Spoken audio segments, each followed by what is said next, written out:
मैंने भी परमात्मा को पाना चाहा था, नहीं पा सका। बहुत बुद्धि लगाई, जितनी बुद्धि लगाई उतना मैं नास्तिक होता गया। फिर एक दिन ये व्यर्थता दिखाई पड़ी कि बुद्धि जितनी सघनता से प्रयोग करो उतनी ही नास्तिकता गहन होती जा रही है। तो जरूर मैं कुछ गलत रास्ते पर चल रहा हूं। अगर सूरज की तरफ चलेंगे तो आंखों में रोशनी बढ़नी चाहिए, अगर सूरज की तरफ पीठ करके चलेंगे तो अंधेरा बढ़ता जाएगा। अगर बगीचे की तरफ चलेंगे तो हवाएं सुगंधित होने लगेंगी, शीतल होने लगेंगी। अगर पीठ करके चलेंगे तो हवाओं में जो सुगंध थी वो भी खो जाएगी, जो शीतलता थी वो भी खो जाएगी। जल्दी ही ये बात मुझे समझ में आनी शुरू हो गई कि जितना ही मैंने विचारा है, जितना ही सोचा है, उतना ही परमात्मा मुश्किल हो गया। मानना ही मुश्किल हो गया, जानना तो दूर, स्वीकार करना मुश्किल हो गया। और मैंने परिपूर्णता से चेष्टा की थी। विश्वविद्यालय से मुझे निकाल दिया गया था क्योंकि कोई अध्यापक मुझे अपनी कक्षा में लेने को तैयार नहीं था। अध्यापक कहने लगे कि इतना ज्यादा तर्क, इतना ज्यादा विवाद कि पढ़ना लिखना तो कुछ हो ही नहीं पाता, हर चीज पर विवाद है। और उनकी भी तकलीफ मैं समझता हूं।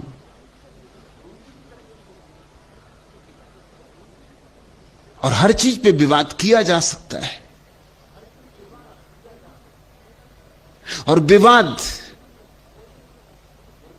से ही मैं खोजने चला था सत्य को।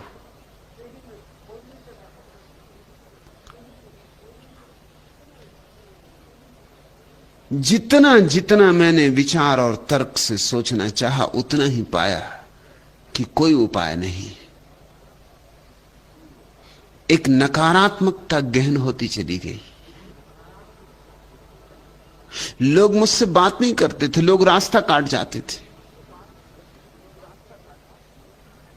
क्योंकि मुझसे बात करने का अर्थ था कि उनकी सारी मान्यताएं, उनकी सारी धारणाएं गलत हैं।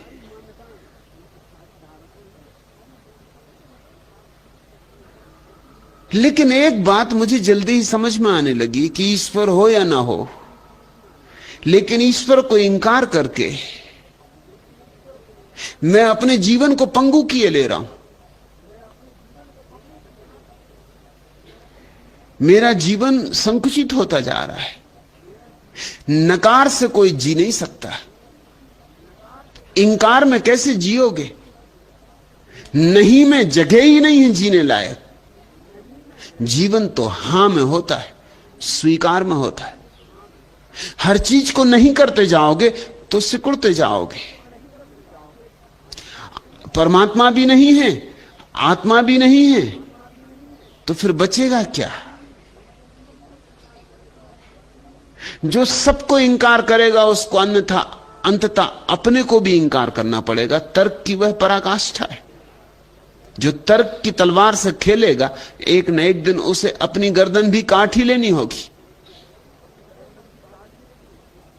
उसके संदेह बढ़ते चले जाएंगे, और जितने संदेह होंगे उतना ही जीवन मुश्किल हो जाएगा। एक एक कदम उठाना मुश्किल हो जाएगा। जीने के लिए तो श्रद्धा चाहिए, अश्रद्धा से कोई भी नहीं जी सकता। जिसको तुम नास्तिक कहते हो वो भी जीता है श्रद्धा से, सिर्फ उसकी श्रद्धा उल्टी है, शीर्षासन करती हुई। वो भी असली नास्तिक नहीं है। उसकी श्रद्धा है कि ईश्वर नहीं है, इसी श्रद्धा से वो जीता है। नास्तिकता उसका धर्म है, क्रेमलिन उसका काबा है, दास कैपिटल उसकी कुरान, बाइबल, वेद। कार्ल मार्क्स, लेनिन, स्टालिन, माओ, ये उसके ब्रह्मा विष्णु महेश।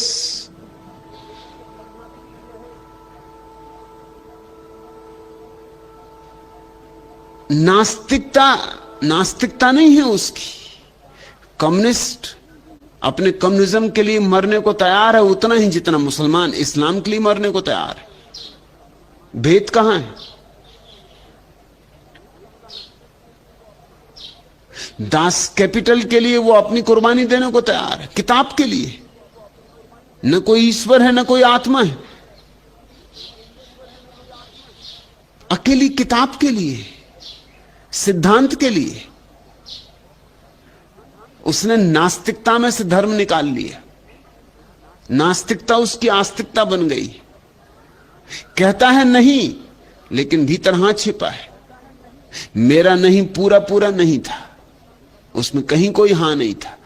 और इसलिए मैं कहता हूं, जो अगर हिम्मत रखते हो परम नास्तिक होने की तो घबराना मत।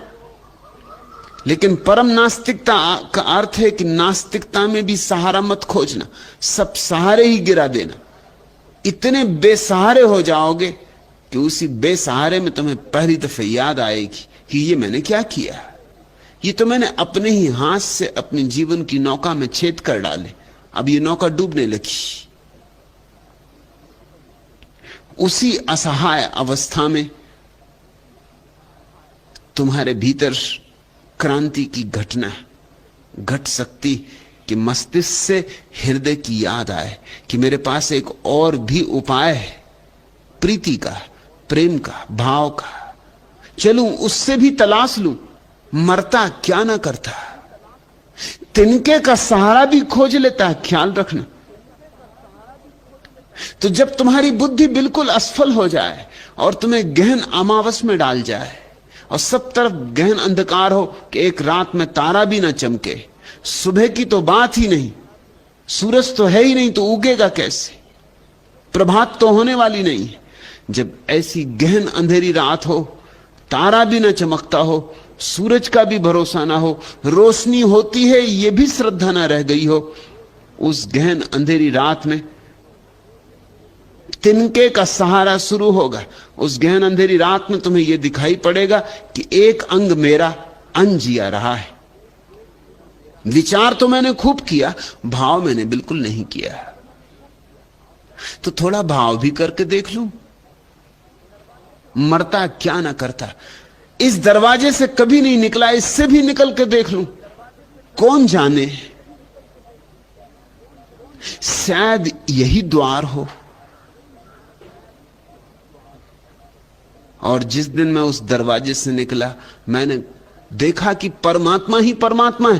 पहले मैं पूछता था परमात्मा कहां है, फिर पूछने लगा कि परमात्मा कहां नहीं है। स्वरूप तुम पूछते हो परमात्मा यानी क्या? परमात्मा यानी हृदय, परमात्मा यानी भाव, परमात्मा यानी प्रीति। तुमको समझ न पाया, प्यासा अंतर जग के विस्तृत, मरु में भटक भटक कर हारा। तुम्हें समझने के प्रयत्न में बिता दिया निज जीवन सारा, पर तुम बने रहे जीवन भर मृग तृष्णा की छाया। तुमको समझ न पाया।